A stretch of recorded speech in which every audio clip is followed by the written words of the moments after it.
It doesn't take long to fly over Ras al Khaimah. At 656 square miles, it's one of the smallest of the UAE's emirates. It was also once known as the sleepiest, but since the economic reforms and investment drive ushered in by the appointment of the current crown prince, the country's GDP has grown by more than 50% over the last 5 years. Since 2005, we have been able to attract more than 100 companies, industrial companies from around the world, coming from the US, from UK, from Germany, and from France, and India, and so on. Qatar Mossad is the main advisor to the crown prince. He's helping develop a strategy to make RAK a significant player in the UAE's industrial, pharmaceutical, and manufacturing industries. RAK is also intent on diversifying into areas such as media and finance. We have created RAK Offshore.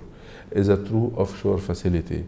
It is like Cayman Island, Jersey, and wherever, Liechtenstein or this, and where you can have real offshore companies. And we have started this just less than 1 year ago, and today we have already more than 800 companies registered.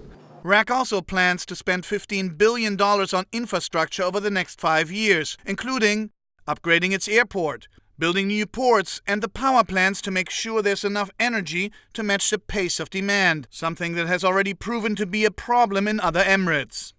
The first power plant should be producing in September, then December, and then June 2009, and this will be able to cope with the demand, the present demand.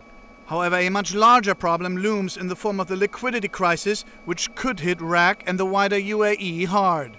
The region's central bank has allocated $13.6 billion to try and stop the credit crunch taking hold. But without fossil fuel income to fall back on, RAK's recent diversification into finance could have been very badly timed indeed.